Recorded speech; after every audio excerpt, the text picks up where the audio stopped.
2026 අවුරුද්ද ඔබ සැමට ප්‍රීතිමත් නව වසරක් වෙන්න හදවතින්ම ප්‍රාර්ථනා කරනවා.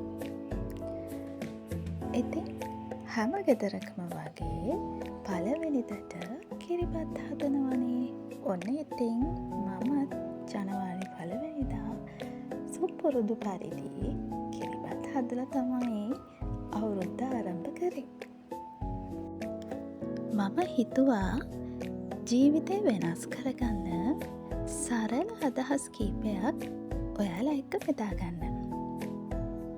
ඉතින් මේ හැම දේටම බලපාන්නේ අපේ හිත.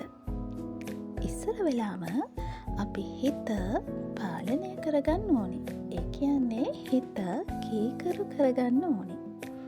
මොකද අපි කරන හැම වැඩක්ම අපි කතා කරන දේවල් පවා හිත තමයි වග කියන්න ඕනේ. එහෙම නේද? ඉතින් විශේෂයෙන් මොකද කරන්න ඕනේ? අපි හිත අවුල් කරගන්න නැතුව ඉන්න ඕනේ. හිත අවුල් වුණොත් මුළු ජීවිතේම අවුල් වුණා වගේ තමයි. හිත පිරිසිදු කරගන්නේ කොහොමද? ඔය දේවල් කවුරුත් දන්නවා.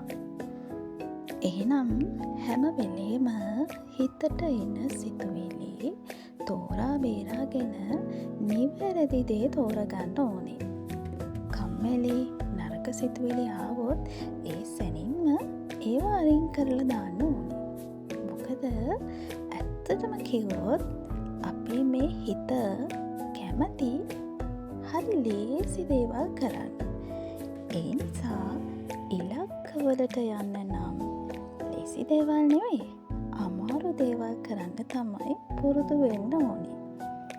විශේෂයෙන් ෆෝන් එක ටිකක් ඈත් කරලා, උදේම නැගිටලා ව්‍යායාම ටිකක් කරලා, භාවනා කරලා මෙන්න මේ වගේ දේවල් කරන්න පුළුවන්. එතකොට මොකද වෙන්නේ? අලුත් අදහස් ගලාගෙන එනවා. හොඳ එනර්ජි එකක් ලැබෙනවා. හරි, අපි දැන් හිතමු යම් කිසි විදිහකින් තරහාවක්, ඊර්ෂ්‍යාවක්, වෛරයක්, බියක් මෙන්න මේ වගේ සිතුවිලි ආවොත් මොකද කරන්නේ? එතකොටත් අපි හිතින්ම තමයි මේ වැඩේ කරන්න ඕනේ. මේක ඇත්තද? මේකෙන් මගේ අරමුණු වලට යන්න පුළුවන්ද කියලා තමන්ගෙන්ම අහන එක තමයි කරන්න ඕනේ.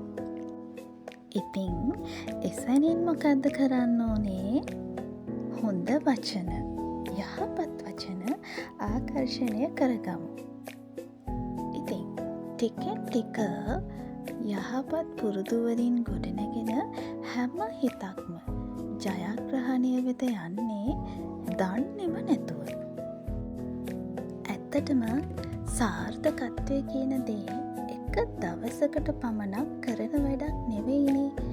ඒක දිනපතාම කරන්න ඕන වැඩක්. ඒ කියන්නේ අපි දිනපතාම කරන හොඳ ක්‍රියාවන් වල එකතුවක් තමයි සාර්ථකත්වය කියන්නේ. මේ හැම දෙයකටම මූලික අපේ මනස. ඉතින් මනස කියන කුඩා බීජය යහපත් කරගන්නවා නම් ජීවිතය වෙනස් කරගන්න එක ඒ හැටි ලොකු දෙයක් නෙවෙයි. එහෙනම් අදට ගිහින් එන්න. ආයෙත් දවසක හමු වෙනකන් ඔයාලා හැමෝම සතුටින් පරිස්සමින් ඉන්න.